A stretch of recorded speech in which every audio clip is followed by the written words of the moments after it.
Hey everyone, I hope you're taking it easy and your day has been great thus far. For this video, we'll be continuing on with our retrospective unboxing and review with Imperium Issue number 9 for the Warhammer 40,000 tabletop gaming setting. I believe Issue 9 was still part of the 2022 releases. Off the top of my head, I should really try and keep track of that, but yeah. Almost hitting a proper 2-digit number, which means there'll still be about 80 issues to go. But here we have issue number 9. So going back to a more Necron eccentric issue. In terms of the inclusions, so this is actually a part 1 of 2. So issue 9 will contain some sprues for the Necron warriors. So this will pretty much be spread across issues 9 and 10. As you can see here in this really small print, content 13 times plastic miniature parts 1 of 2. Obviously assembly is required. In terms of what we can see is in this issue, at least based on the front cover, the introduction of the Necron warriors and scarabs. There will be a Space Marine chapter fold out, so that's pretty much forming part of the story side of things, and there will be a continuation of a playthrough, quote unquote, action packed. Time will tell. Going into the issue, I should probably not be too rough with opening it. Contents page on the left, just going through pretty much what we've done. So the information about the Necron warriors, some of the story information, how to put together Necron warriors, and then the playthrough. So, Warrior Phalanx, Silent Legion. Here we have Necron warriors, so these ones are obviously assembled and painted, and then going through some of the various weapons between the Gauze Reaper and the Gauze Flayer. Boy, do I remember when there used to be green plastic rods. Just do something with the light over here. Just a little battle record information, just for some personal story stuff, I guess. The Canoptic Scarabs. I definitely miss Scarabs of old, but I can understand why they are what they are now.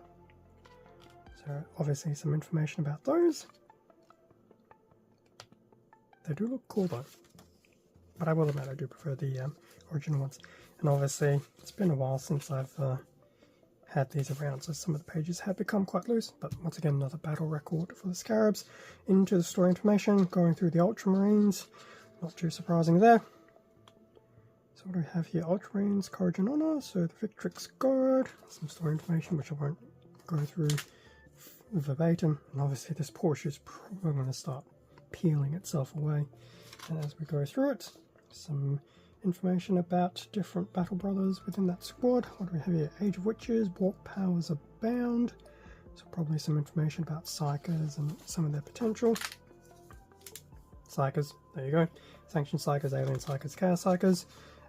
More story information here about the Soulless Cohorts, probably stuff about the Necrons, I would imagine, without necessarily reading everything. That's just some story information. And then going into the how to build, so here we have the how to build Necron warriors, starting with the Canoptic Scarabs on the 40mm base. Now if this issue actually has 2 of these included, so I'd imagine we must have 2 swarms worth. And then the Necron warriors, and I do like how it actually goes through the different weapon options. Looks like you'll get 5 of each.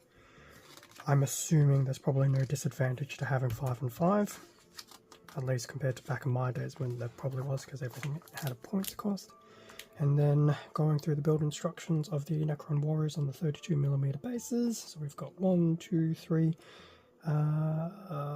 5 variations, most likely. And then the instructions for the Gauze Reapers. Does make me wonder if this is pretty much straight out of the Necron warrior box.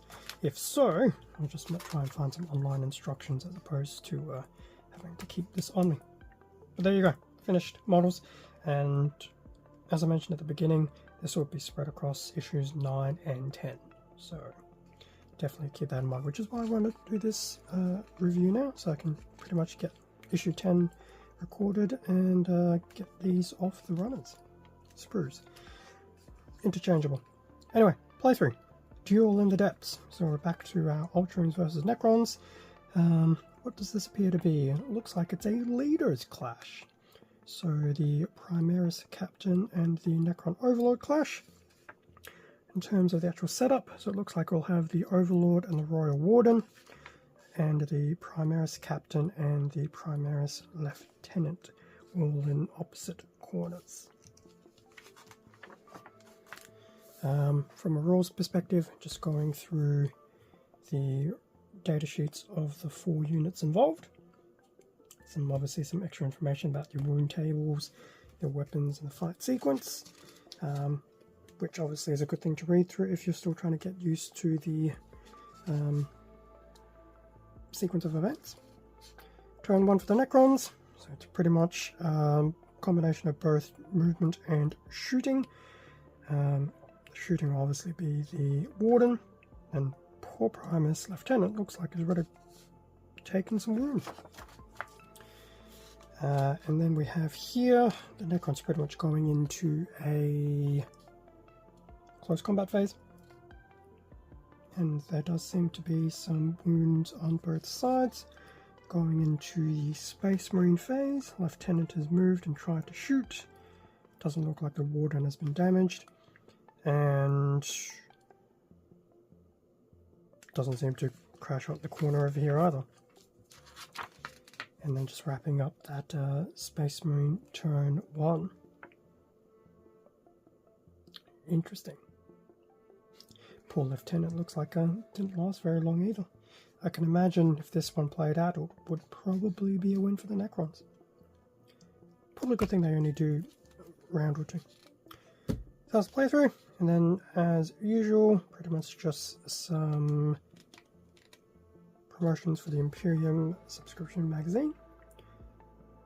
Now, I have seen one particular seller, at least I believe they're based in the east coast of Australia, seems to have updated their page regarding the FAQs for the Combat Patrol magazine. So I think we might start getting some news soon. I was looking back at Imperium as it released here back in Australia. I started the subscription, it was around the July period. We're now coming to mid-June. So maybe by the end of this month, early next month, issues 1 and possibly issues 2 will be available at retail. Before it then switches over into full subscription. I'm hoping to be able to do a direct subscription with the Hachette partworks. The reseller I looked at do look like they have a potentially interesting offer as well. Time will tell, because I think for that one you had to pay extra shipping for the actual magazine. But anyway, we'll see how things go. I know Australia's been waiting for this quite eagerly. I think UK's already up to halfway through the subscription. The US is probably only a quarter of the way through. So yeah, I'm guessing we should be getting our time soon. Anyway, back to issue number 9. So on the very back we have a quick coming soon. So issue number 10 will be the other half of the Necron Warriors and some more information. And then in terms of issue 11, back to the Space Marines, and we look to have the Primaris Librarian, which for me will be cool because if I'm wanting to do Blood Ravens, this will probably be a better HQ choice for me than either the Lieutenant or the Captain. Captain would be okay, but I think a Librarian might be a bit more flavoursome. Anyway, that was the actual issue side of things. So, putting that to the side momentarily, in terms of what else was included, so there is this little story insert, which is probably more designed for the binder, so it pretty much goes through the chapter organization. So we have an example of the Ultramarines Strike Force. Now, because it's one of these concertina type fold-outs, it's not going to obviously be on the video all too well, but that is very nice to see what is pretty much included in this particular strike force. And then we have this little quick diagram regarding the chapter structure. And then some more information, Brothers in Arms. So that is pretty much the story insert. In terms of the actual models themselves that we know are included. So we do have those two sets of bases included, the 32mm and the, I think that's the 40. There are two of these, and I believe in terms of the 32, there are 4. So that would mean, based on this particular runner should be able to build 4 warriors and 2 scarabs. In theory, I suspect that may not be the case because I can only see the one set of scarabs here. And there's 1, 2, 3, 4, 5. Wait, 1, 2. Wait. 1, 2, 3, 4, 5.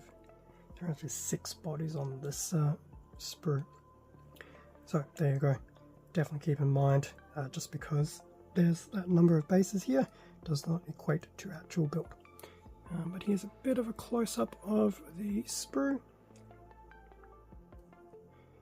And we do get to see the 2 different types of Necron weapons included between the, was it the Flayer and the Reaper? Either. And then just on the other side, so there'll be a bit of detailing for some parts and then not much for the others. Underside of the scarabs. Admittedly, they do look easier to put together than some of the original ones, but I do miss the original ones, like the very, very original ones. Those are very cool. Although I was never into Necrons back then. Okay, so that pretty much brings us to the end of the retrospective review of issue number 9 of Imperium. Some very nice content here, obviously from a model perspective. To basically have half of a troop choice is always a good thing. And obviously issue number 10 will continue through getting all these warriors together. So definitely looking forward to doing that in the near future.